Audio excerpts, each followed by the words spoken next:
Орой минь түргэрх өмсгчтэй Шонхор Суваг телевизийн ярилцах танхим нэвтрүүлэг эхэлж байна. Манай энэ удаагийн ярилцах танхимын зочноор Эрдэнэт хотын Монголын ардчилсан холбооны анхны зохицуулагч Чингис хаан менежментийн холбооны тэргүүн улсын их хурлын гишүүн асан Инх тайван оролцож байна. Танд энэ оройны мэндийг хүргэе. За энэ оройны мэндийг хүргэе.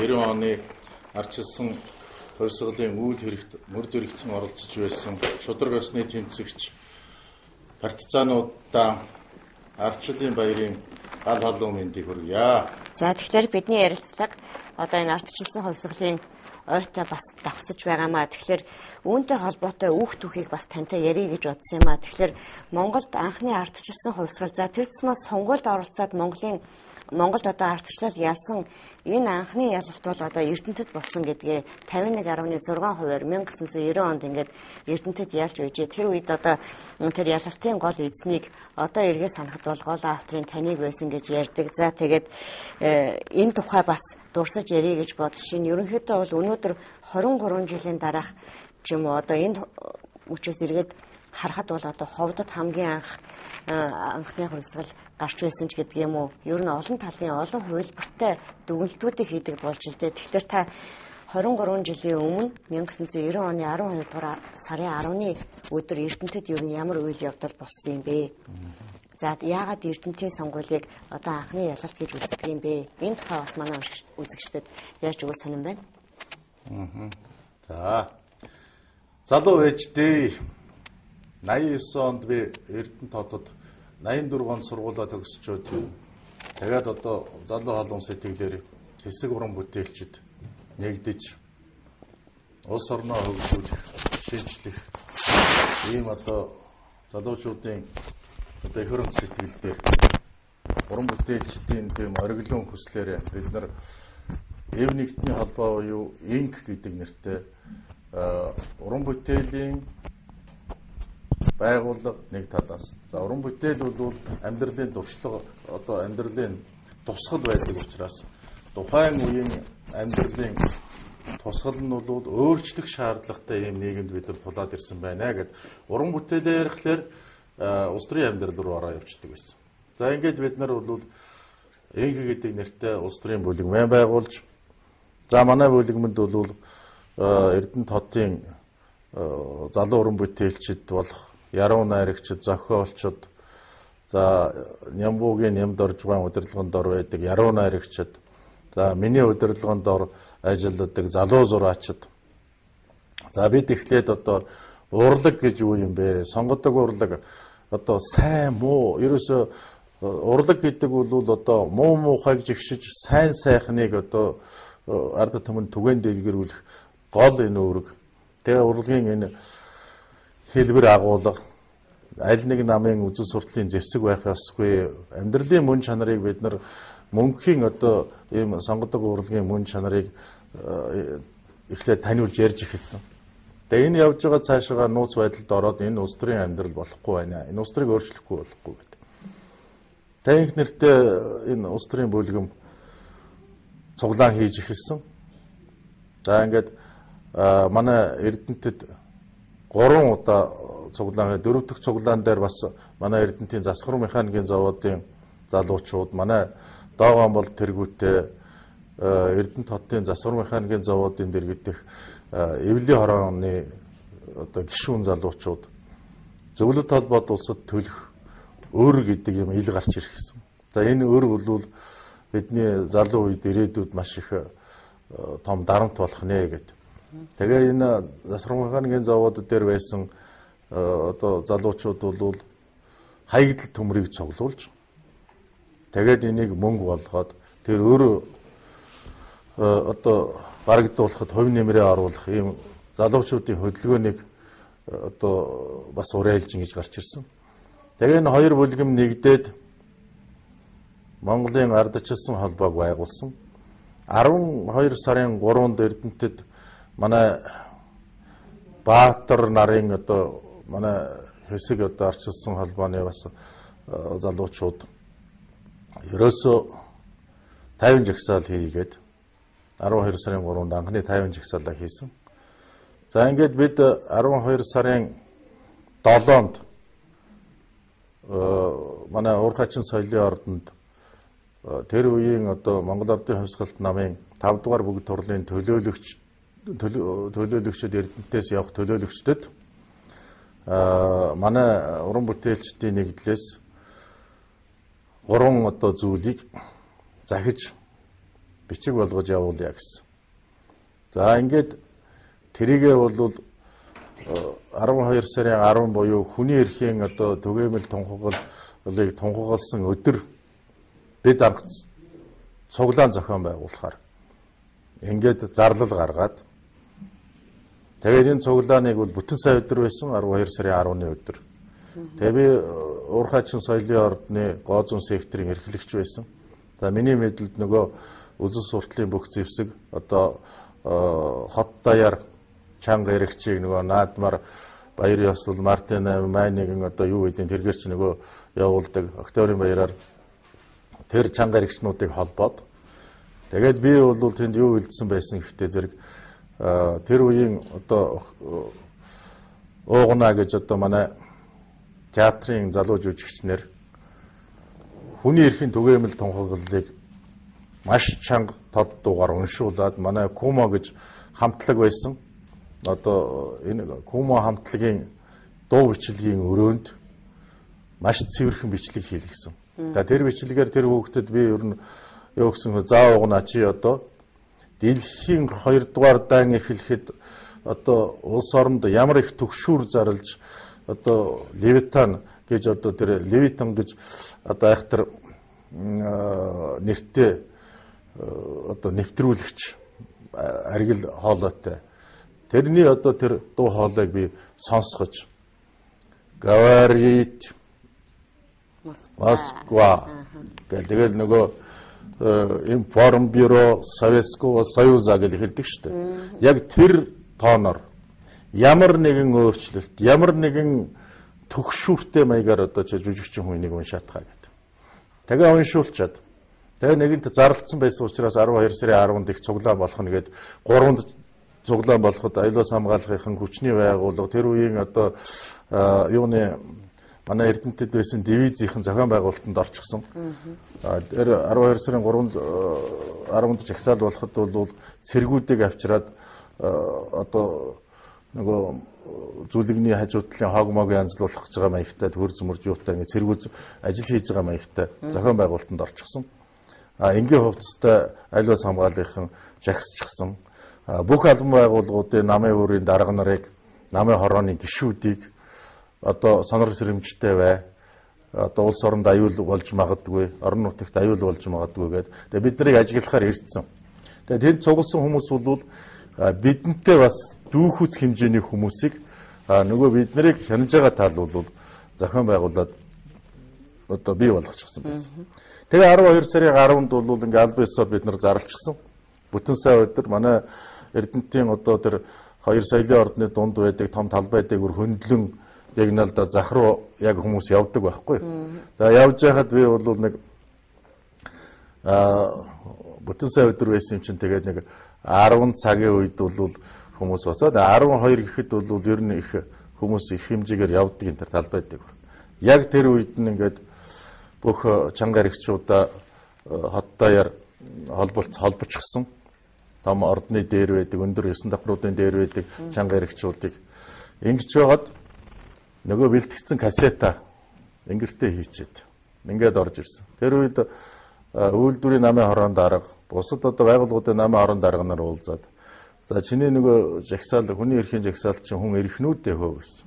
Эрнэ асууж юм тий. Тэг ам асууж. Нэг ч хүн байхгүй. Тэгээ ингээд цаг харсан. За 12 цагт 5 минут дутуу байхад би өрөөнөөсөө гарсан.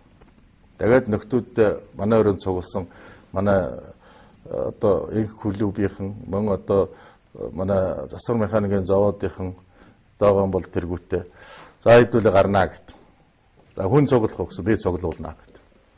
Тэгээд 5 минутын өмнө нөгөө мө Весна гэдэг нэг Орсын нэг кассетны магнитофон дотор нөгөө кассетаа тавиал топгээл тавьсан чил. Нөгөө залуугийн уншсан тэр юу бол үнэхээр тэр үеийн социализмын одоо тэр одоо хаалттай нэгэнд бол маш сонин хүний эрхийн түгээмэл тунхаглал гэл ингээл эхэлж байгаа. Тэгээ хүний эрхийн түгээмэл тунхаглалын бүтээр нь уншаал дуусахад хүмүүс ч очирдоод гүн чид юу уншаад байна? Юу болох гээд байна? Юу вэ? Нөгөө нэг энэ тэнд нууцаар хул хуудас наагаад байсан ус ч одоо ил гараад ирлээ. Харъя гэж сонирхъя. Хин явж ин тэнд дотор. Тэгээ бид анхныхаа жагсааллыг маш олон хүн цугласан. За эхлээд яруу найрагчид өөрчлөн байгуулалтын холбогдлолтой яруу найргаа уншсан. За яруу найрагч чинь бол тэртээ тэргүй шүлэг яруу найргаа унших маш их дуртай юм. Хэн байв? За манай яруу найрагч Батлүндэн, Лүндэв, Болд сайхан, Амар жаргал ерөөсө тэр үеийн мундаг эрдэнтийн яруу найрагчид бүгд Сэрод мод гэл бүгд юм уншсан. Даш дондог гэд. За ингээд энэ гол санаа нь бол ерөөсөө өөрчлөн байгуулалт. Улс оронд болохгүй байна. Лүндэв гэж нэг яруу найрагч их гоё одоо санаанд орж байна. Өөрчлөн байгуулалт гэж өөхөнд боосон чулуу байх вэ гэж. Бас тэр их айхтар үг шүү. Өөрчлөн байгуулалт гэж өөхөнд боосон чулуу байх вэ. Өнөөг бас бити хөөрөөрөө сэтгэлийн хөөрлөөр энэ өөрчлөн байгуулалт арчлалын чинь энэ гоё юмны чинь цаана муу улсууд, болохгүй улсууд одоо нөгөө ил гарч чадахгүй цонхороо хараад гараа дээр улс орноо өөрчлөе, шинжлэе, жагсаа ихэхэд болио гэд орондоогоор ороо нуугдж исэн юмнууд одоо одон медаль яриалгаад ордонд олбог дээр өрөөсөө суучихсан. Тэгээ одоо эрх мэдэл албан тушаалын төлөө энэ улс орны төлөө биш. Тэгээ нэг авилгал хийх хавал олигархийн эзэдүүд болцсон энэ этгээдүүд чинь 90 онд бол байгаагүй сургаггүй байсан. 90 онд албан тушаал эрх мэдэл авилгал одоо энэ бүх юм юу ч байхгүй зүгээр л одоо эх орон өөрчлөе гэдэг ингэхэд тэр үед бол тэр хатуу хитүү тэр одоо нийгмийг өөрчлөх гээд босоход сургаггүй байсан шүү дээ. Одооны нөхдүүдээс. Тэгээ тийм учраас тэгэх вэ гэж манай Лүндэв их гоё шүлэг өөрчлөн байгуулалт гэж өөхөнд боосон чулуу байх вэ гэж. Ингээд тэндээс гарсан одоо тэр нөгөө гурван гол юм бол юу байсан гэхээр нэгдүгээрт улс төрийн товчоо намын төв хороо бүрэн бүрэлдэхүүнээр огцор гэдэг нэгдүгээр шаардлага 12 сар. Хоёрдугаар шаардлага нь бол Эрдэнэт, Мардай, Заамрын ордуудыг үндэсний үйлдвэр болгох, Монгол хүн эзэн нь байх. Гуравдугаар асуудал зөвлөлтийн цэргийг Монголын нутгаас гаргах гэдэг ийм гурван шаардлага, үндсэн шаардлага тавьж ирсэн. Тэгээд энийг бол тэр үеийн одоо намын төв Эрдэнэтэд үнэн сонины сурвалжлагч Сэрэнжив гэж байлаа. 1% Сэрэнживч өгөөд, Сэрэнживт өгөөд. Тэгээд нөгөө хувийн одоо тэр үеийн одоо Эрдэнэт хотын намын хорооны 2 дугаар нарийн бичгийн дарагт ингээд гардуулж өгөөд.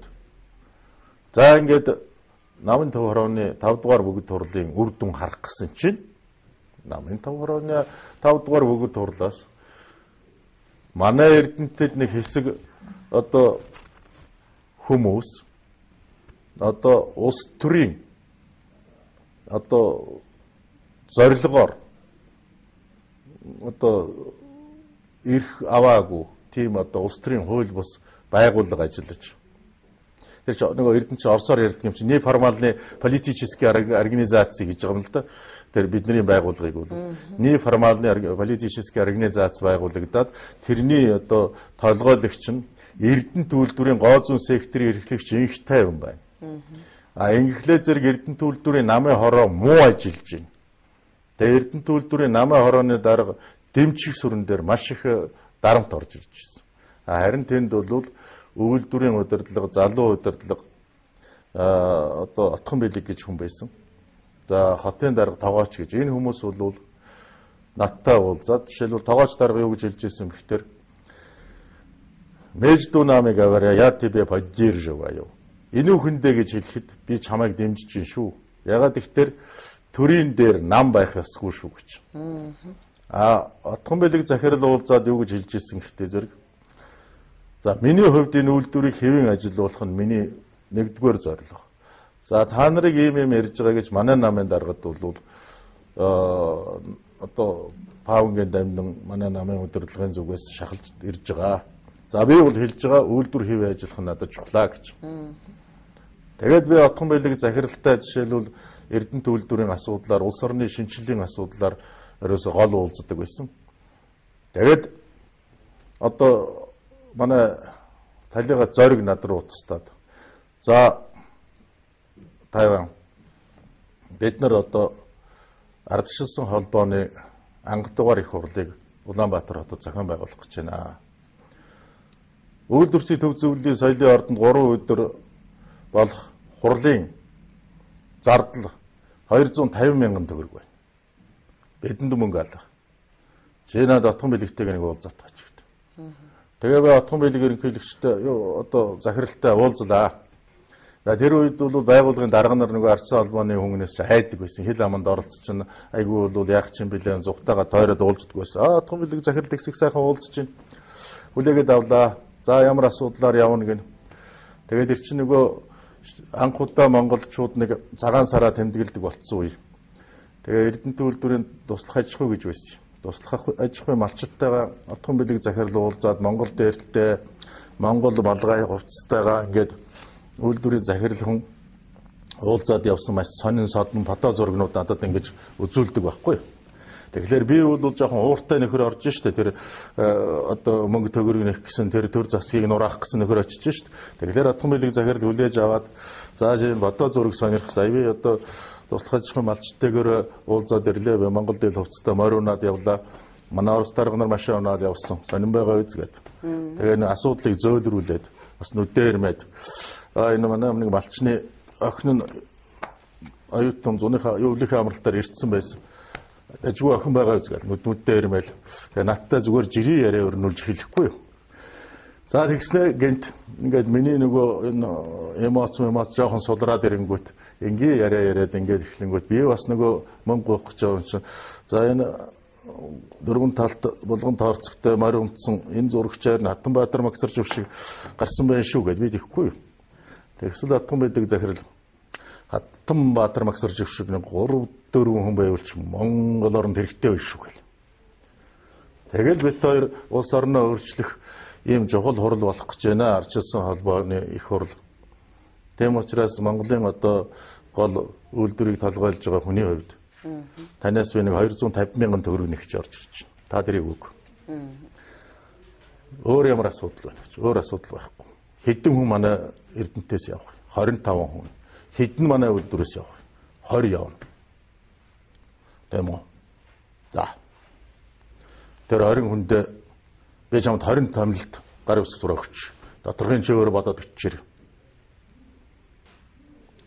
Тэр мөнгөний тухай асуудлаар би нөхдүүдтэйгээ ярьж иж хариуг өгье. За, гал гар бариад. Тэгээд тэр үед бол бас отхон билгийн хувьд бол энэ том захирлын хувьд бол том эрсдэл байгууллага толгойлж байгаа хүн, том зориг. Тэгээд тэр нэг цэг тасгуудаас ирж байгаа 20 хүнд хоосон гарын үсэг зурж доторхын өөрөө бодоод бичээрэй гэдэг. Тэгээд энэ ч бас эр хүн юм байна. За ингээд гарлаа. Маргааш миний хаалгыг нэг хүн зогсож байна. Би 108 номерын өрөөнд байдаг байлаа Эрдэнэтийн одоо тэр соёлын ордны гоо зүүн сектор эрхлэгч гэдэг. Ингээд аярхан зохиолоор нь заа гэж тэгсэн чинь манай үйлдвэрийн намын хорон дарга дэмжих сүрэн дарга байж байна. Гэвч намын хорон дарга гэдэг чинь миний өрөөг зохидог хүн биш байхгүй тухай. Гэтэл отхон билэг захирал ухаантай хүн байсан учраас за наадуултайгаа бас эвтэйхэн ойлгуулж яриараа гэсэн байлгүй дээ. Тэгсэн чинь 20 ширхэг томилолт над дээр бичсэн. Доторхын таныг өөрөө бодоод бичээрэй гэсэн шүү. За мөнгөний тухай асуудал бол хамтарсан үйлдвэрийн хөрөнгө учраас энэ ширээ гэхэд тал нь Оросынх, тар нь одоо Монголынх. Тэм учраас хамтын үйлдвэрийн хөрөнгийг тэр тусмаа одоо улс төрийн зорилгоор үйл ажиллагаа явуулдаг хууль ёсны эрхэн аваагүй байгууллагад өгж болдгүй байна гэдэг надад маш шивтэйхэн тайлбарласан. За зүйтэй. За 20 томилтын авлаа, 25 нөхрөө авлаа. Тэгээд би ардчилсан холбооны анхдугаар их хуралд орж тэгээд Эрдэнэтэй төлөөлж маш товчхон 2 үг хэлсэн. Ягаад гэвэл олон хүн үг хэлсэн, олон төлөөлөгч байсан. Тэгээд өдөөнөөс сонгогдсон их хурлын гишүүдтэй элбэгд орж тухайн үед одоо ардчилсан холбооны бас төлөөлөгчтэй бол тухайн үед элбэгд орж дарга уулзалт хийгээд Тэгээд тэнд бол хөдөө орон нутагт бол ардсан холбоо гэж ямар юм байх вэ? Бусад аймагуудад бол уучраа олоогүй, мэдээлэл байхгүй, зөв ч юм уу буруу ч юм уу гэсэн. А Эрдэнэт бол одоо хүчээ автсан ийм газар байсан. Тэгээд тэн дотроос элвэгд орж намайг дуулж гадаа гаргаад ганцаарч надтай үйлдвэртэй төв зөвлөлийн ордны 2 дугаар давхарт уулзаад за 3 сард шийдвэрлэх тэмцлээ хийшүү. Гол найдвар Эрдэнэт. Эрдэнэтийн үйлдвэрийг ажлыг хаяул. Болохгүй бол одоо үйлдвэрийг зогсоохоор тэгжээж бид нар энэ амин өрссөн одоо нийгмийн шинжилэлд орноо гэсэн. Найдаж болно. Та нар энд зоригтой бай. Арай чинь би данаа гэж хэлээд энэ бол зөвхөн элбэгд орж бит хоёрын хооронд ярьсан яриа. За ингээд ардсан холбооны анги дугаар хурал дээр цогцойхон гарч ирээд Эрдэнэт яг намайг 9-нд нөгөө хуралд орохгүй явахад 9-ны ороо Эрдэнэтэд манай хонхын цогцойхон энэ хоёр надтай уулзаа бид нар ирсэн танаа энэ тоглох гэж тоглол би ийшээ явлаа гэдэг. Би ч хуралдаа явах. Тэгтэл араас хонхын цогцойхон маргааш нь ардсан холбооны хурал дээр Эрдэнэтийн ихтэй хаана байна баяр хүрэг Эрдэнэт бол одоо болцсон газар байна. Тэнд бол ардчил ялчиж. Тэнд аимшигтай хүлээж авчих намайг. Тэгээд тэгсэн би нөгөө дээр элбэгд орчтой яриа сууж идэг. Тэгтэл би гарч үг хэлсэн. Ардсан холбооны олон ургалч үзэл олон намын одоо тогтолцоо энийг бол хурлын төлөөлөгчийн хувьд би 100% дэмжиж байна. Харин бид энэ төр засгийг нэг намын тогтолцоотой төр засгийг унсны дараа бид эвслийн засгийн газар байгуулах ёстой шүү гэдэг үгийг би хэлсэн байдгийг. За тэгээд энэ нөгөө тэнд олж ирсэн олон төлөөлөгчд, олон сурвалжлагчид, олон бас юм тэмдэглэж авдаг улсууд байдсан байгаа үстэй. Тэгээд би санахгүй байна одоо хэн нэг сэтгүүлч дээр ардчилсан холбооны 10 жилийн ойгоор өдрийн сонин дээр бичсэн байсан. Тэр үеийн одоо үг хэлсэн хүмүүс инх тайвны хэлсэн үг Эрдэнэтийн одоо зохицуулагч инх тайвны хэлсэн үг гэдэг. Тэгэхэд би энэ санаа юу байсан бэхтэр бид нар олон ургалч үзлээр тэр нэг намаас бусад нам илүү эрүүл сарвал илүү одоо ард түмэнтэйгэн одоо сайн хөтөлбөр дэвшүүлж хөтөлбөрөөрөө өрсөлдөнө гэдэг санааг хэлж ирсэн. Түүнээс биш тэр намайг устгах гэсэн санаа бол бас биш. Ерөөс ардчлалын зарчим бол миний үзэн яддаг үзэл бас над оршин тогтнох тийм нийгмийг одоо ардчлал гинэ гэдэг Америкийн нэгдсэн улсын одоо энэ ардчлалыг бий болгосон их одоо том зүтгэлтэн Авраам Линкольны хэлсэн үг байгаа шүү дээ. Тэглээ зэрэг тэр санааг бол би тэр үед хэлж исэн. Тэр санаа зорилго маань яг одоо ч хэвээрэл байгаа. Тэр үед бидний тавьж исэн шударга ёс. Тэр газар шороо баялгаа монголчууд эзэн нь байх гэсэн тэр хүсэл зорилго өнөөдөр ч хэвээр байгаа. Өнөөдөр ч би яг тэргээр л явж байна. Тэгэхээр тэр Эрдэнэтийн сонгуулийн ялалт их сонирн байдаг л да 51.6%. Тэр бол одоо ардчлалын анхны ялалт гэж ярьдаг. Би тэрний талаар танаас эхлээд асуусан шүү дээ. Нөгөөтэйгөр бас тэр ховдын багшийн сургуулийнхаа анхны хувьсгалыг хийсэн юм гэж бас ярьдаг.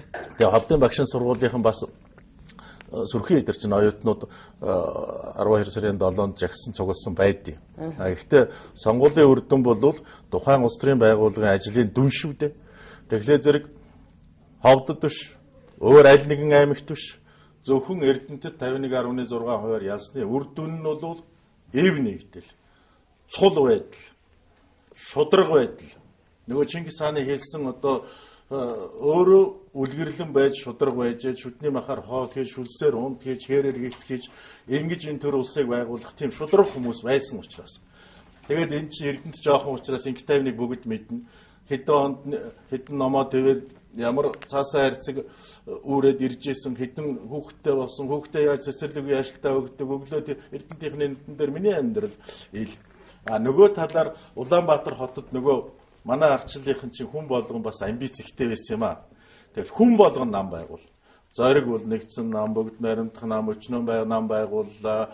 Манай ардчилсан холбоо байгууллаа, ардчилсан нам, үндэсний ардчилсан нам байгууллаа, үндэсний дэвшлийн нам, социал-демократ нам, ардчилсан социалист хөдөлгөөн, үндэсний дэвшлийн хөдөлгөөн, энэ үе олон хөдөлгөөн байгуулсан. Тань гэхэд 10 тамга байсан гэж ярьсан шүү дээ, тийм. Сүүлд нь Бямсарнга Сэргэ мандлын нам гэж байгуулаад ингээд бүрээсээ чихтэй юм. Та яагаад 10 хэдэн тамгатай болцсон? Тэгэхээр зэрэг би ч нөгөө Эрдэнэтэд анхын ардчилсан холбоог бол маш хүчтэй байгуулжсэн. Бүрөөсөө өдрийн цайны цаг, шүүн өдөр гэрийн бараа харахгүй. Тэгэл байгууллагын өдрийн цайны цагаар байгууллагууд дээр энэ ардчилсан холбоогоо сурчлаа, намайг шүүмжлэн л дээ. Хөөе. Залуу. Чи ч одоо тэр улс төр эдийн засаг мэддэмгүй юу? Чи ямар мэдлэгтэй хүн болчоод одоо энэ ардчлалын төлөө яваад байгаа. Би ганц надад улс орны өөрчлөлтийн шинжилгээ хийдэг чин сэтгэл байна. Та нар орж ирээд өөрийнхөө мэдлэг чадвараараа энд нэмэр болоо. Өөр надад юм байхгүй. Ороод ир. Би дарга болохгүйгүй, зэрэг болохгүйгүй одоо улс орны өөрчлөлт гэсэн чин сэтгэл байна. Тийм учраас Эрдэнэтэд ардчилсан хөдөлгөөн 13 салбар зөвлөлд 3500 гишүүн ерөөсөө яарыг гишүүд ил гараад ирчихсэн. Намайг миний командаар хаашаа бол хаашаа хөдлөхөд юм болцсон. Тэгээ Эрдэнэт бол надад эрх мэдлээ алдсан байсан. Тийм учраас Эрдэнэтийн одоо хүчний байгууллагууд аливаас хамгаалах, цаглуул, цагдаа бүгд намайг хүлээж авч уулзаад гэмт хэрэгт орж болзошгүй этгээдүүд өөрийн ч үгийг сонсохоор болчлоо. Бидний хяналтаас гарлаа. Тэгэхээр зэрэг гэмт хэрэг зөрчлөөс одоо бид нар бол хууль хяналтын байгууллага тэрэн дээр одоо гэмт хэрэг зөрчилтэй тэмцдэг байгууллага өөртөө ч хамтарч ажиллая гэсэн. Окей. Тийм ч учраас яагаад тэр Эрдэнэтэд одоо жагсаал цуглаан болоод ингээд тэр олон гишүүдээс би нэг 5-ыг Улаанбаатар руу явуулаад нэг тамга, 5-ыг явуулаад нэг тамга. Тэгэл миний шургуулгын нүдэнд 10-аад тамгатай болсон. Тэгэл нэг улс төрийн ямар нэгэн тухайн үед их ойрхон мэдгдэл энэ төр гаргаж илээ шүү дээ манайхан ч улс төрийн.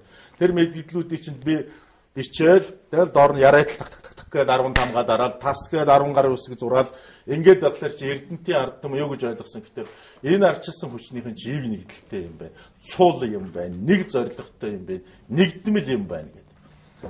Тийм учраас нэг Улаанбаатарт биш Эрдэнэтэд өндөр санаа авч Эрдэнэтэд одоо тэр ялалт байгуулж сүүлд нь одоо дахин сонгуул болох тойргууд дээр Эрдэнэт манай лидерүүд чинь намаагаа гуйж би ч хүнтэй амтан болсон байлаа шүү дээ. Одоо наан чин гарыг одоо дахин сонгуул болсон тойрог 50 минут одоо бид чин гарыг тэнд одоо хинч ирсэн гарахаар 70% саналтай тэгжээж эн чинь яасан. Бид тийм учраас бүгд ив нэгдэлтэй байх хэрэгтэй. Бид одоо тэр одоо албан тушаал эд хөрөнгийн төлөө биш гэдгийг бүгдүүд үзүүлчих хэрэгтэй.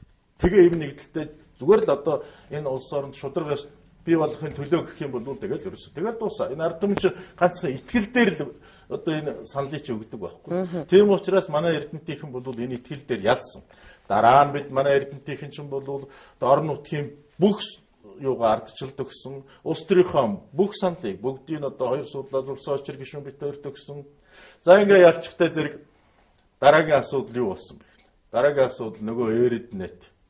Нөгөө бид чинь бол сайхан юм бодож байгаа. Нөгөө олон 250 сая долларын одоо экспортын бүтээгдэхүүн үйлдвэрлэдэг. Олон зуун саяын одоо шахааны бизнес, олон зуун саяын гэрээний бизнес.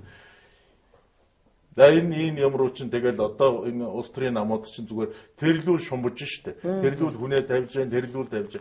Ингээд энэ нөгөө бидний 90 оны ардчлалын тэр сайхан сэтгэл итгэл одоо бол үндсэндээ би бол итгэл алдарч байна. Өнөөдөр би энэ одоо яг бидний тэр 90 оны надтай хамт явсан хүмүүс өнөөдөр итгэл нь алдарч байна. Тэд нар ажил амьдралгүй байна. Тэд нар одоо би хаагүй боллоо. Тэд нар өхөж үргэлдэж байна. Тэдний хүсэл мөрөөдөл замхарч байна. Улс орны газар шороо баялаг гадныхны мэдэлд орж байна. Худлаа ярьдаг, хулгай хийдэг, лувер хийдэг, тэр авилгал авдаг. Төрөөс төрсөн тэр бомтонгууд өнөөдөр энэ ардчлалын сайхан нэр, энэ ард түмний сайхан итгэлээр тоглож дууслаа шүү дээ энэ 4 жилд. Надад нэг асуулт байна л да. Тэгээд одоо өнөөдөр та улс төрд хийн юм бэ? Одоо ингээд таны өөх түүх намтрыг ерөнхийдөө харж байхад бол одоо Чингис хааны менежментийн холбооны тэргүүн, Тээвэр хөгжлийн банкны тууцын дарга ийм л зүйл үлдсэн байна л да. Тэгэхээр хувьсгал гэдэг хэний өмч гэдэг юм бэ? Эсвэл одоо ажлыг нэг хүн хийгээд оронд нь өөр автор би одоо хувьсгалын баатар шүү гэж гарч ирдэг юм уу?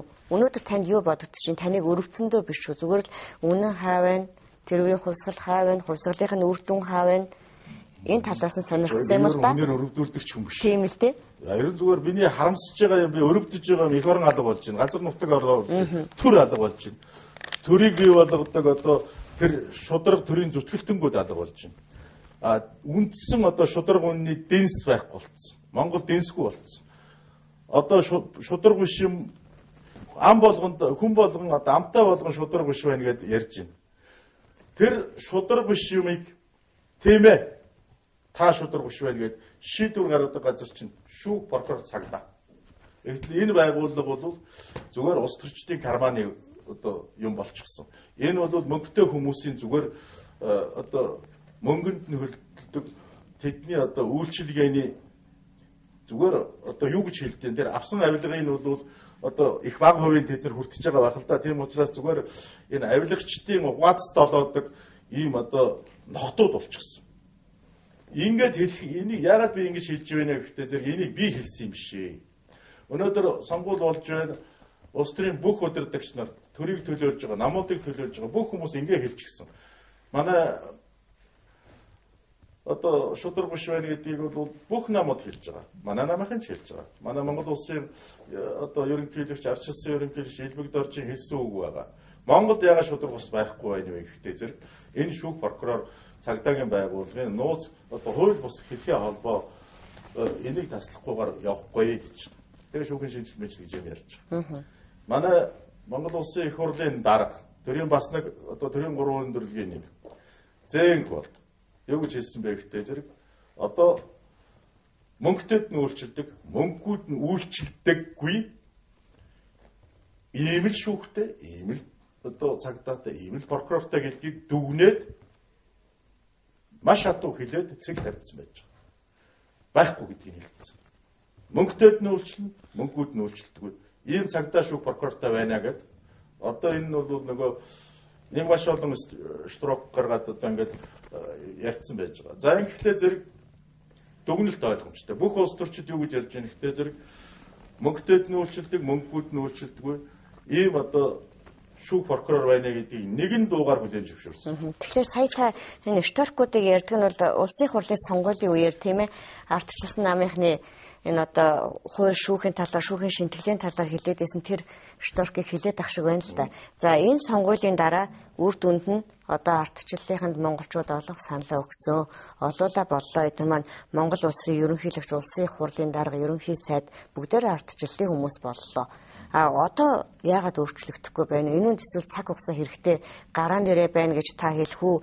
Эсвэл ямар нэгэн өөрчлөлт одоо хизээ хүлээж болох юм болоо? Нөгөө шудраг эс, нөгөө ил тод байдал чинь хаана вэ? Өнөөдөр ард түмэн улс төрчид биш, хуулинд итгэж байна л да. Хууль шүүх байгууллагад. Гэтэл одоо тэндээс нь шудраг үнэн зөв шийдвэр гарч өгөхгүй байна гэдэгт сэтгэл дундуур байна. Үүгээрээ бас тэр эрх бариад байгаа надад шторконд ч ороод шудраг үнэ алга гэдгийг тунхаглаад байсан хүмүүстэй адилхан юм яриад эхэллээ. Тэ одоо хин хийх үү? Үгүй ерөөсөө өнөөдөр Монголын биднийг төлөөлж байгаа улсын их хурлын гишүүд. Одоо Монголын улс төрийн том зүтгэлтэнгүүд, том намыг удирдах байгаа хүмүүс. Олон жил улсын их хурл сууснасаараа суусан хүмүүс бүгдээрээ юу гэж хэлж байгаа гэхээр одоо ерөөсөө энэ шудраг үнний дин салга боллоо, шүүх прокурор ажиллахгүй байна гэдэг ерөнхийлөгчөөс авахгүйдаад их хурлын гишүүд дуу нэгтээ хоороороо дуугарч. Хоороороо шудрагаас салга, шүүх прокурор болохгүй байна. Шүүхийн шинжилэл одоо Цэмүүжин сайд мад бүгд л хэлж байна. Шинжилэл мэлчин гэдэг. Хууль болохгүй байгаа биш ээ. Хүн болохгүй байна. Хүн. Тэр одоо хууль шүүхтэр ажиллаад насаараа ажилласан 30-40 жил нэг дор хамт одоо нийслэлийн шүүхэд ажиллаад хамт зовлон жаргалаа хамтдаа эдлээд ингээ явчихсан одоо юу гэдгийг тэр ингээд бүр ах トゥ аав ээж хүүхд шухт нь хоорондоо суугаад ингээд бүр ингэчихсэн хүмүүс. Энэ хүмүүс ороод асуудалд тусдаа хандахгүй шүү дээ. Асуудал нэг байр суурьтай л ханддаг. Тэгэл тасгаа явчих чинь. Тэгэхээр зэрэг энэ хүндээ байна. Өөрөөр хэлбэл манайд энэ авилгал хэл ахуул чинь ингээ яриад ирэхдээ зэрэг шүүх болохгүй хүн болгон хэлж байгаа. Хүн болгон хэлж байгаа мөртлөө ямар ч арга хэмжээ авахгүй. Арга хэмжээ яаж авагддаг юм бэ гэхдээ зэрэг бүр нэн эртнээс аваад өнөөдрийг хүртэл улс орны жишээ түүх бол манай эртний өмнөх 520 онд Персийн хаан Камбис ерөөсөө шүүх нь хахуул аваад болохгүй болохтой зэрэг ерөнхий шүүгч арьсыг өвчөөд өвдсөн арьсаар нь одоо сүлжиж сандал хийгээ сандал дээр хүү атааныгийн сусааны хүү атааныгийн суулгаад за шүүн таслах ажиллагаа явуулахдаа наа сандлаа санаж шүүн таслах ажиллагаагаа шударга явуулж байгаарай гэсэн. Чингис хаан нэгдсэн тулгуур улсаа байгуулад бүх улсын одоогоор бол одоо хамгийн дээд шүүгч үндсэн хуулийн шүүхийн дарга гэдэг юм уу. Тэр үеийн одоо их цаац хуулийг одоо их заргач шүхий удгийг сонгоод шүхий удгийг томилоод тэгээд хэлсэн үг байгаа. Бүх улсын доторх хулгайг зэрлүүлж, худлыг бахаж, өхүүлэх ёстойг өхүүлж, яллах ёстойг яллаж бай. Үүний үеийн үед, ургийн урагт хинч бүөрчил, хөх төвтөр тэмдэглэл гэсэн эцэг дээд Чингис хааныхаа ариун гэрээслэлийг бүх монголчууд санах ёстой. Улсын дээд шүүхийн хан дээр нь бичээстэй байгаа мөртлөө энэ ариун сургаалын цаана хөшгөний ард дандаа энэ олигархуудын том гэмт хэрэгүүдийг хаацайлсан, тэднийг одоо өөгшүүлсэн, тэдний гар хөл болж ажилласан шийдвэрүүд гарцсан байж байгаа. Тэгэхээр зэрэг энэ шийдвэрүүдийг эргэж харах ёстой. Хэн гэдэг шүүгч нар оролцож юу? Тэр архивын материалуудаас яригадаад байгаа энэ хэрэгүүд шүүхтэр ирээ сарндаг, шүүхтэр ирээд хаацайлагддаг, хууль бус шийдвэрүүдийг гаргадаг, зохион байгуулалттай бүлэглэл ажилладаг. За энэ нь бол толгой хэсэг нь дээрээс олигархын захиалгаар, улс төрийн захиалгаар хийгддэг. Тэр нь маш тодорхой.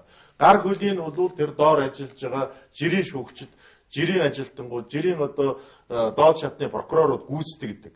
Тэрнийг биелүүлэхгүй тохиолдолд маш олон хөдөө хөөгддөг, одоо шагнал урамшилд орддоггүй, албан тушаал нь ахиддаггүй, айгүй бол сахилгын хороо, мэрэгжлийн хороонд чимхүүлдэг. Ингээд гадаад дотоодын томилолт эдэлдэггүй, ингээд бүх эрхийг гартаа барьсан. За энийг өөрчлөхийн тулд яг шүүхийн шинжилмэнчилгээд ганц нэг хууль мөл ярьж байна. Энэ худлаа löөлөө. Энийгээр шийдэгдэхгүй. Яг үгтэй зэрэг өнөөдөр хөрш орнуудаасаа бид нар Америкаас жишээ авъя. Америкт шудраг шүүхтэй учраас Америкт бол Америкийн нэгдсэн улсын ерөнхийлөгч Клинтон Моника Левински гэдэг хүүхэнтэй тэр гэр бүлийн одоо сексийн ёс бус харьцаанд орсныгоо тэр том орны ерөнхийлөгч үндсэн хуулийн цэцгийн үндсэн хуулийн шүүхийн өмнө бүх процессыг нэлен далангуу ярьлаа шүү дээ. Тэгээд тэр нь ном гаргаж гаргаад Моника Левински тэр мунтан бодлоо ш номоо яваад зараг тэрнтэй адилхан Оросын холбооны улсад өнөөдөр нэг үеийн том гэмт хэрэгтэнгүүд чинь одоо бүр том бизнесмэнүүд, банкеруудыг бууддаг, алдаг, зохион байгуулалтын гэмт хэрэг ямар аймаар вэ? Путин ерөнхийлөгч гарч ирээд энэ чинь тас нуг дарлаа шүү дээ. Тэгэхин тулд ямар хууль гаргасан? Энэ их мөнгөтэй том олигархуудын эсрэг жирийн шүүгч, жирийн авилгалтай тэмцэх газар тэмцдэггүй юм аа. Тэр тэмцэж байгаа байгууллага үзэгдэж харагдах ёсгүй. Тэр хүн үзэгдэх ёсгүй. Тэр шийдвэр гаргаж байгаа шүүгч шийдвэрээ гаргачаад дараа нь бол зөвлөлт Оросын холбооны улсын одоо эрүүгийн хуулинд өөрчлөлт оруулсан нууц ийм одоо том олигархын гэмт хэргийг илрүүлж тэрнийг шүүн тасалсан үйл ажиллагаа явуулсан шүүгчийг нүүр амын одоо пластик операц хийгээд танихгүй болгож тэгээ гадаадад паспорт одоо өөр оронд ч юм уу паспорт хийж өгөөд насаараа амьдрах мөнгөний нөгөөд тэгжээж энэ олигархтай тэмцэн. Одоо Баян ядуугийн ялгаа бол дэндүү их болчихсон. Өнөөдөр бол дэлхийн тэр бомтонгуудын жагсаалтанд Монголын газар шороог баялагийг зарсан энэ луйварчин этгээдүүд орцсон явж байна. Жирийн одоо шүүх прокурорын ажилтнууд бол ялангуяа доод шатны шүүх прокурорын ажилтнууд маш хүнд амьдралтай. Цалингаас талингийн хооронд зээлтэй. Тэгээд одоо өрх толгойсон эмэгтэйчүүд ядарсан маш хүнд нөхцөлд ажилладаг ийм хүмүүс эдгээр яах юм бэ? Эдгээр яаж энэ аимшигтай мансуудтай тэмцэх юм? Тэр битгий хэл одоо улс төрийн намын том удирдлагууд нь энэ олигархуудад зүгээр одоо улс төрийн сонгуульд ороход мөнгө хэрэгтэй шүү дээ. Мөнгө таа битэрт байхгүй шүү дээ. Хэн өгөх тэр андвиг? Тэр газар шороо баялаг зарсан тэр хулгайчлал өөрчлөлт өгнө шүү дээ. Тэгээд тэрний үйлчлэгч нь хэн болох вэ?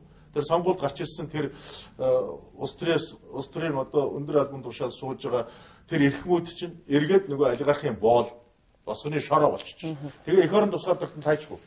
Ерөөс алга болж байна. Энэ тохиолдолд яагаад одоо манай улс ийм их баялагтай мөртлөө ард түмэн ийм ядуу байна. Гэхдээ энэ урд хөрш маань ийм олон сая миллиард хүн амтай мөртлөө Ийм өндөр хөгжиж байна. Яг тэр хууль цааз олонний өмнө авилгал авсан хүмүүсийг хэн бугайч байсан олонний өмнө ялж байна, цаазлж байна. Энэ чинь бол тэр Камби саанаас ихтэй Чингис хааны үед байсан. Өхүүл ёстойг нь өхүүл, яллах ёстойг нь ял.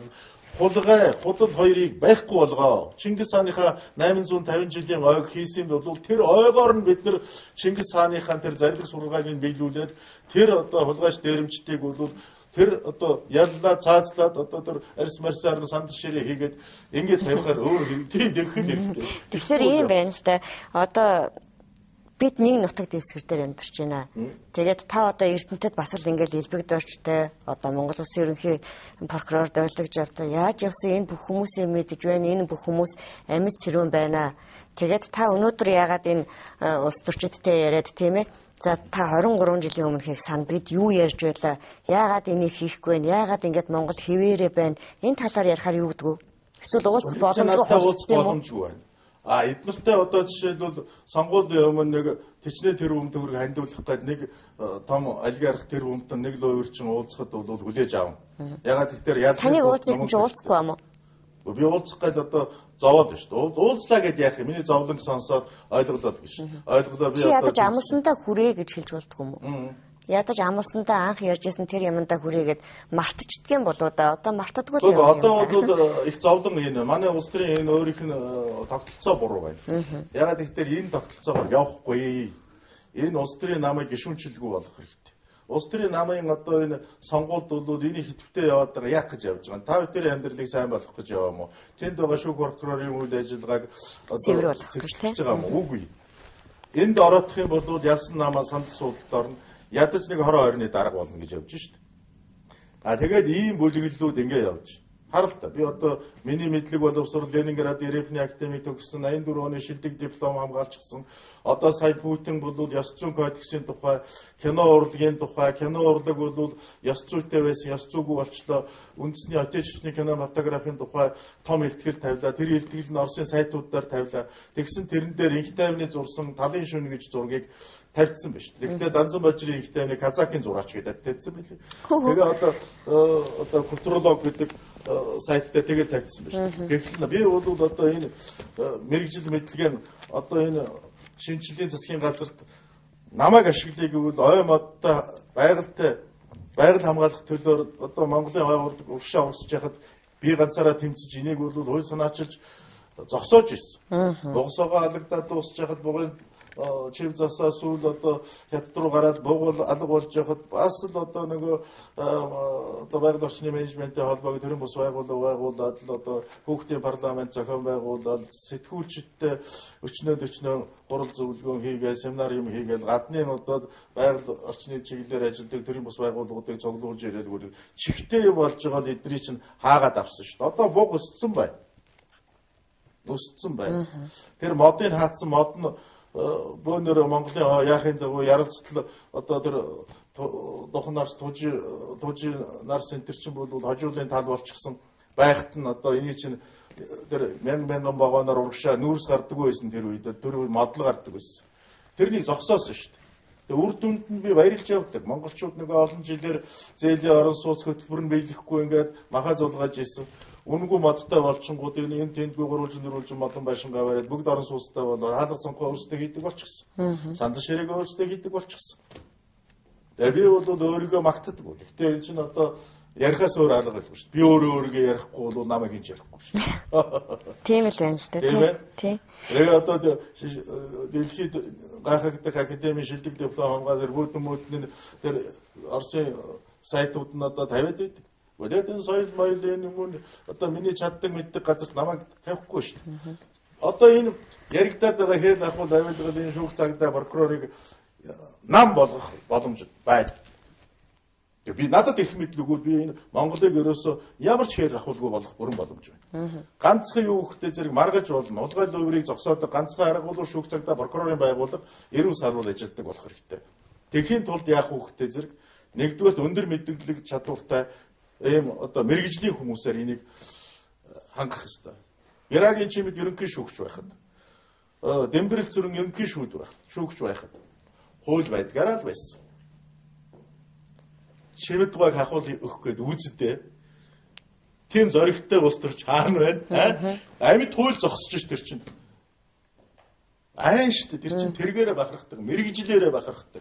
Тийм аймаар хүмүүс тэр ерөнхий шүүгч чинь байдаг байхгүй. Харин одоо тэрнээс чинь айгаад тэр доор байгаа шүүгчнэр тэр хууль прокурорынхан чинь номоо уншиж тэр одоо мэдлэг хуулийнхаа мэдлэг боловсрыг дээшлүүлэхгүй бол чимэдгой өмнө шившиг болно шүү дээ. Тийм уур амьсгалыг би бол дорн бүрдүүлнэ. Хэрвээ надад ирэх мэдлэг юм бол.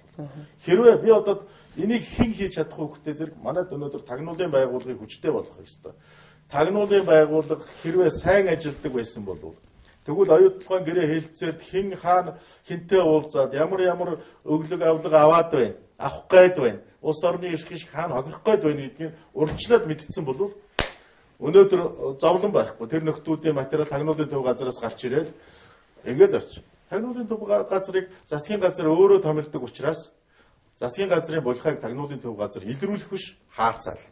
Намайг тагнуулын төв газрын дараагаар тавьчих юм бол би өнөөдөр энэ хэл аманд ороод байгаа шүүх прокурорын ажилтнуудыг бол ёстой орондоо яаж орж байгааг нь хүртэл тагнаж байгаад энэ авилгал хэл ахуулыг бол нам зогсоогоод тэр одоо та яагаад чадна гэж илрүүлэхгүй шүү дээ. Илрүүл энийг тагнуулын гүйцэтгэх ажлын шугамар илрүүлнэ. Тэгэхээр зэрэг тагнуул гэдэг байгууллага чинь өөрөөр хэлбэл авилгачдыг ил одоо жишээлбэл та бүхэн хэний авилгатай нэг тэмцэх газрын дарга аваачаа тавьчих. Та бүхэн хэн билээ? Нөгөө алгарх чинь хэдэн зуун тэрбумыг хөрөнгөтэй билээ. Энэ бүх юмыг худалдаад авцсан хүн цааш нь харамжчих болно шүү дээ. Гэхдээ тагнуулын байгууллага гэдэг дотроо бол тэр ил харагдахгүй. Аль хилцэн одоо тэр авилгалыг чагнаж аль хилцэн одоо тэр одоо яг уу тэр одоо шүүгчнэр авилгалаа аваа явж илэг. Тэд нар чи нэг аваа сурцсан улс сурчин бол ерөөсө болно гэж байхгүй шүү дээ. Яваал явж илэг. Илрүүлнэ шүү дээ. Би одоо жишээлбэл өнөөдөр энэ шүүх прокурор цагдаагийн байгууллагын үйл ажиллагааг би хувийн журмаар мөрдье. Би бас илрүүлж болно. Дор нь илрүүл. Надад тийм эрхийг өгчих юм бол. Тэгэх юм бол тэр эрх ямар учиртай вэ гэхтэй зэрэг одоо талигац зориг бид хоёр энийг ярьж санаачлаа гэж ярьж ирсэн. Талигац зориг санаачлаад энэ яриг яваагүй.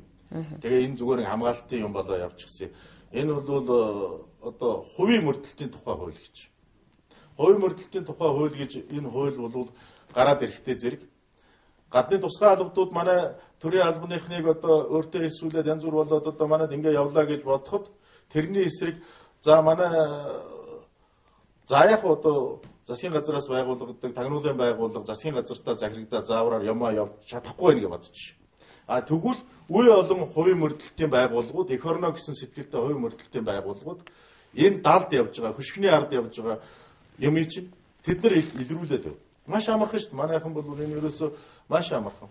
Ийлвэн шүү дээ. Ганцхан нотлох боломжгүй болохоос нүдэн дээр одоо энэ өндөр албан тушаалтай одоо төрд ажиллаж байгаа хүмүүс ерөөсөө бизнес эрхлээгүй мөртлөө одоо аимшигтай баяжаад байна шүү дээ. Аимшигтай хаус, аимшигтай юмд амьдарч шүү дээ. Тэгэхээр зэрэг нотлох гэхлээр нотлох хэрэгтэй байхгүй. Юу нотлох вэ? Хувийн мөрдөлтөөр нотлох.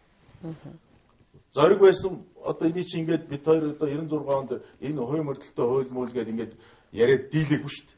Одоо хувийн мөрдөлтөй хуулийг ингээд гаргаад ирэх юм бол энэ хувийн мөрдөлтийн компаниуд бол доор нь илрүүлээ гарчил. Нөгөө талаас үндэсний аюулгүй байдлаа Монголын хувийн мөрдөгчид хангаад өгнө.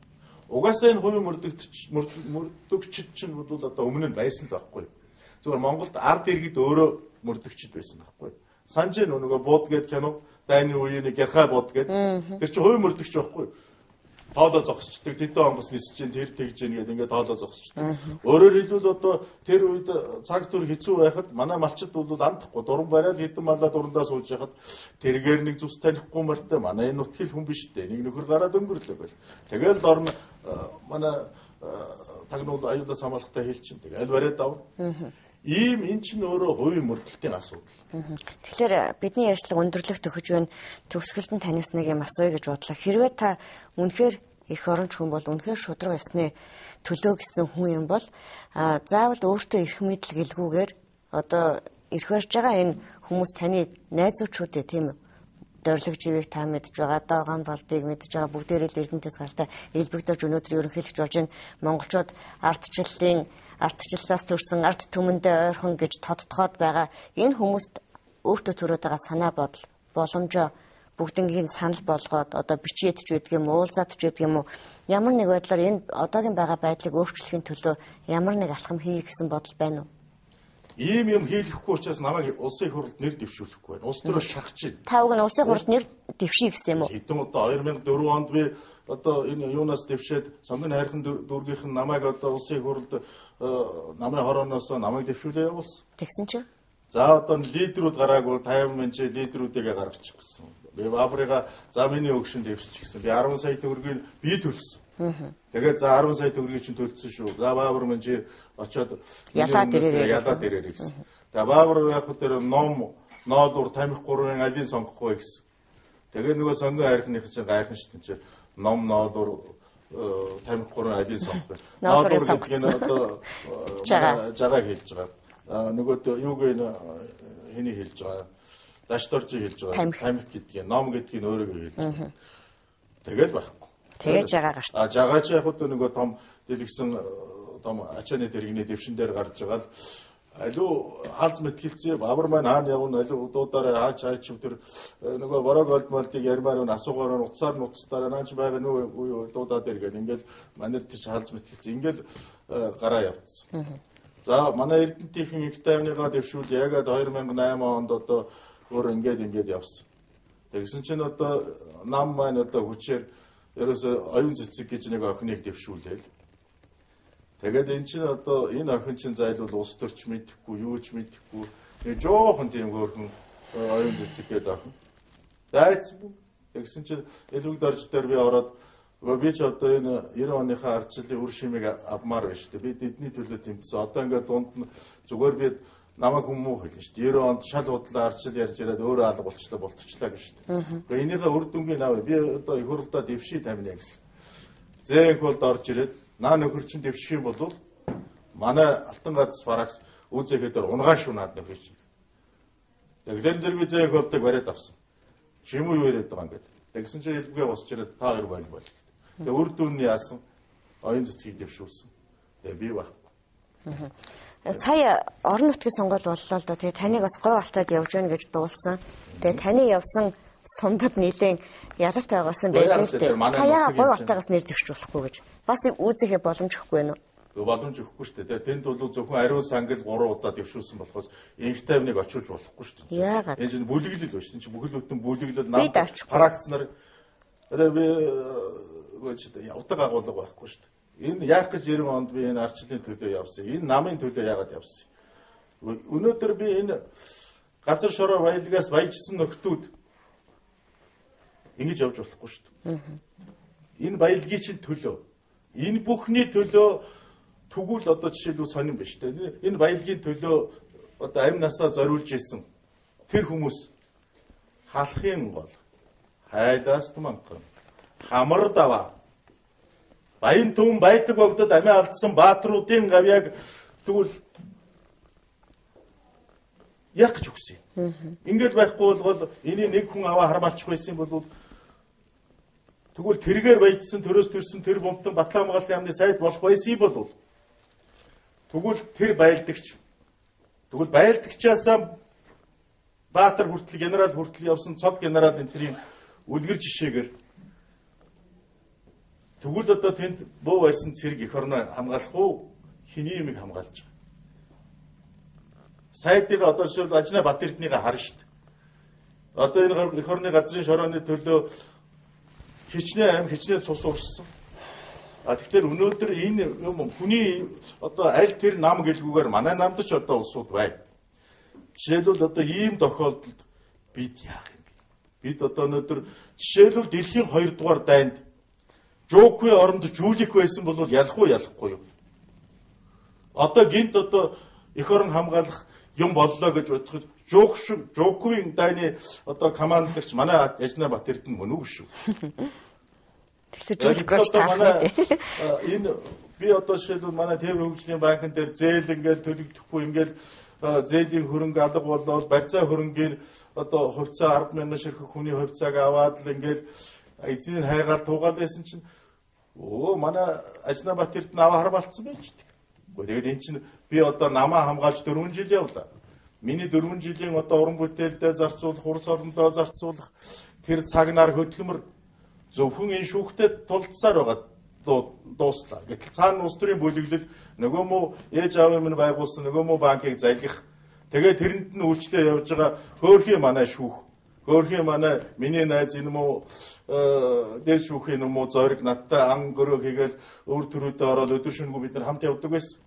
Одоо ийм зовлонтой юмд учирчаад одоо надтайгаа уулзаж чадахгүй намайг очихдоо нөгөө талаараа гарч уулзъя гэдэг ухтаар завгүй гэдэг уулзахгүй гэртэн очихдоо одоо ингээд яваад байна шүү дээ. Ийм инээдэмтэй байдал байж. Тэгэхээр зэрэг энэ тоглоом бид нар бүгдөө одоо монголчууд энэ сайхан орондоо зүг зүгээр амьдрий. Гэхдээ хэдэн жил одоо жишээлбэл сая Гамлетийг тавилаа манай уран бүтээлчд. Гамлетийг тавилаа. Гамлет одоо муу юм хийвэл муухай юм хийвэл тэр сүнс одоо хурч ирээд тэр хэлмэгдсэн одоо Гамлетийн эцэг хааны сүнс тэр ордон дотор яваад одоо ич юмчин болвол хэр хэмжээндээ тулахтай зэрэг буцаад нурдаг. Энэ хэмжээ хязгааргүй шунал, хэмжээ хязгааргүй одоо энэ албан тушаал, эрх мэдлийн төлөө энэ галзуурчаад явж байгаа энэ одоо нүдэн харанхуйлцсан, энэ мансуурцсан энэ явж байгаа найз нарыгаа сэрэмээр байна. Нүүрлөө нь ус цацаж сэрэмээр байна. Эднийг барьж авч тэр ганц удгийн хүүтэн шоронд аваачиж хийж чочроож одоо юм ойлгуулмаар байна. Тэгэхгүй бол өнөөдөр болохгүй шүү дээ. Одоо бид нар хөрш орнуудаас сурыг. Тэгээ эцэст нь би одоо нэг хэлэхэд бол бүх улсын доторх хулгайг цэрлүүлж, худлыг мохоож, өхүүлэх ёстойг өхүүлж, яллах ёстойг яллаж бай гэж эцэг дээд Чингис хааны минь ариун гэрээсэл энэ одоо 12 сарын 21-нд төрсөн өдрөөр нь монголчууд та бүгд бүгдөө чин сэтгэлээсээ хүсэх юм бол энэ одоо хулгай худлыг цэрлүүлж энэ өвгдээдсийн ариун цусаараа хамгаалan ирсэн энэ алтан шороо газар нутаг минь энэ ард иргэдийн бол нурууг тэнэлгэж шудраг явсыг бий болгох үйлсэд нэмэр болох болов уу гэж бодож байна. За баярлалаа. Тэгээд ардчилсан холбооны ойд зориулаад бас ингээд таныг урьж ярьлаа. За Монголын ардчилсан холбооны Эрдэнэ тот дахь энэ салбар хороог удирдах анхны зохицуулагчаар нь ажиллаж байсан. За одоо Чингис хаан менежментийн холбооны тэргүүн, за мөн Тээвэр хөгжлийн банкны төлөөлөл удирдах зөвлөлийн дарга. За ингээд инхтэй унга манай ярилцах танхимын хойморт зочилж ярьлаа. Тэгээд манай дараагийн нэвтрүүлэг хүртэл баяртай үзэгчтэй. Нэг үгэлээ тийм дуусгах юм. Юу гэхдээ зэрэг ер нь одоо 90 онд бид нар тэр хатуу нийгмийг өөрчлөхийн төлөө айгаагүй мөртлөө өнөөдөр ардчил хөгжсөн нийгэмд энэ хэдэн одоо хууль бус энэ авилгачингуудаас энэ авилгалаас сайхан орноо аварч чадах байлгүй дээ. Энэ авилгал аваад ард түмнийг доромжлоод биднийг дарлаад дээрлэхэд байгаа улсуудад энэ телевиз үзэгчдийн энэ нэрийн өмнөөс Монголын ард түмний нэрийн өмнөөс та нарт дээрлэхүүлэхгүй шүү. Та нарт Монголын ард түмэн дарлуулахгүй шүү гэдгийг хатуу хэлье. За баярлалаа.